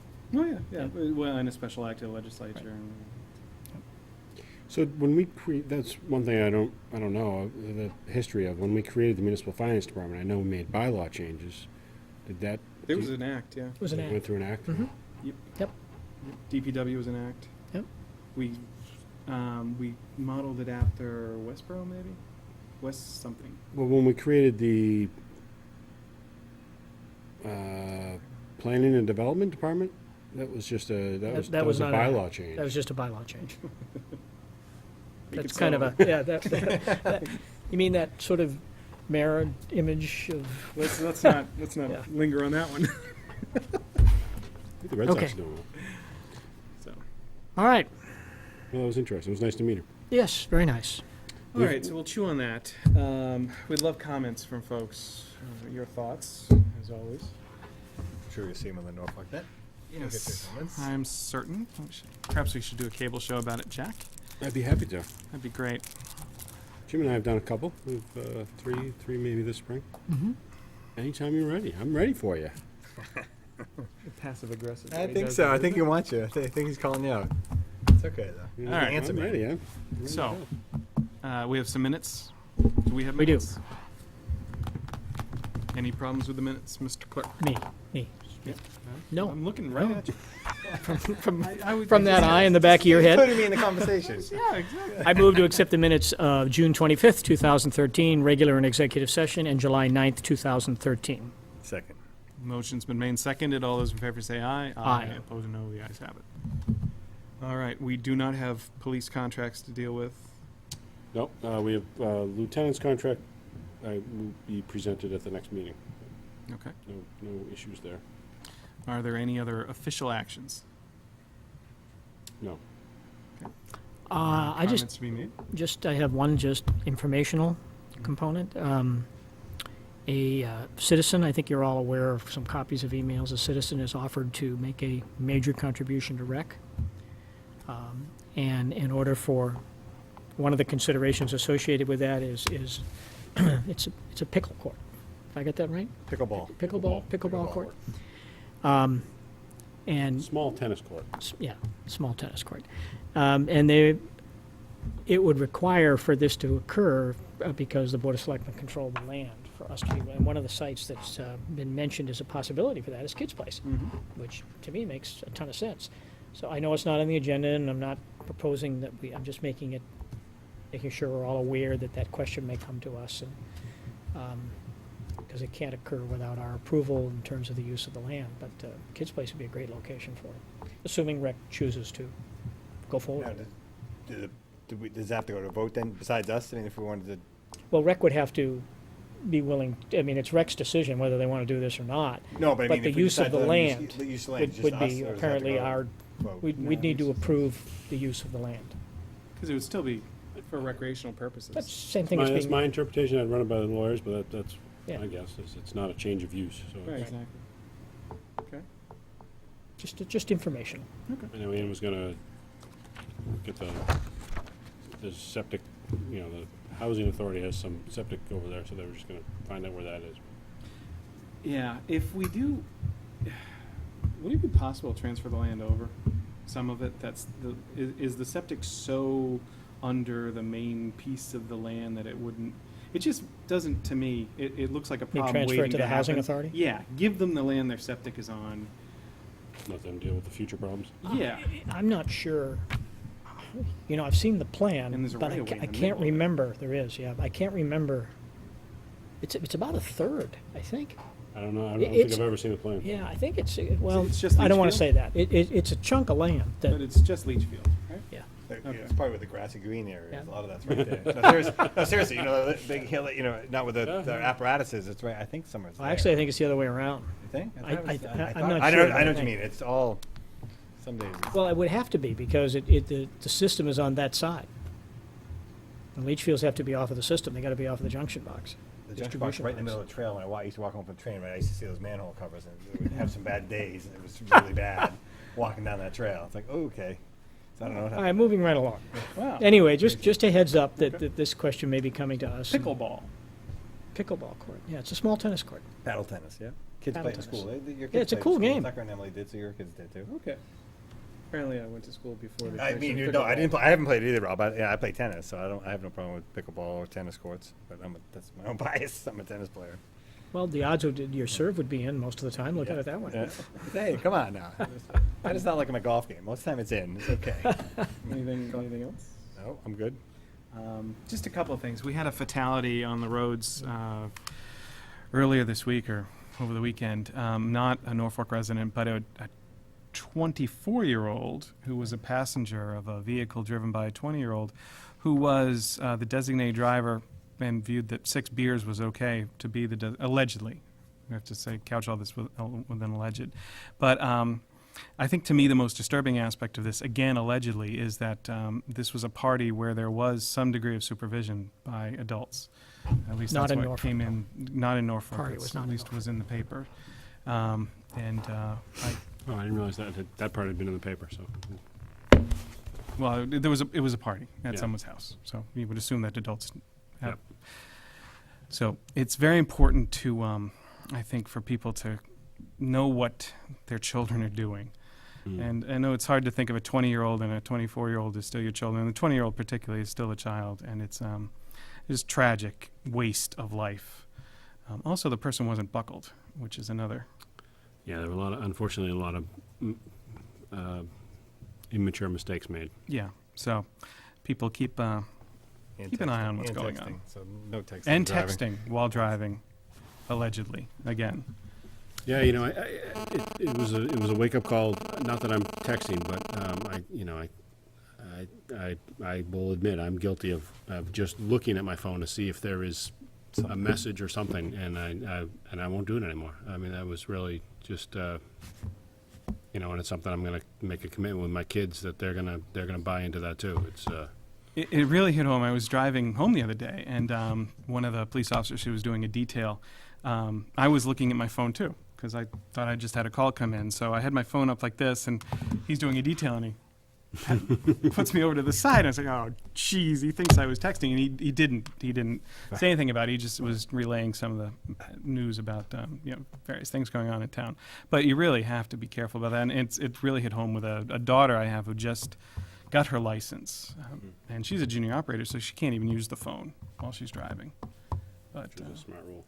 it's a horrible thing. Well, having a rule and people following the rule are two different things. Yeah.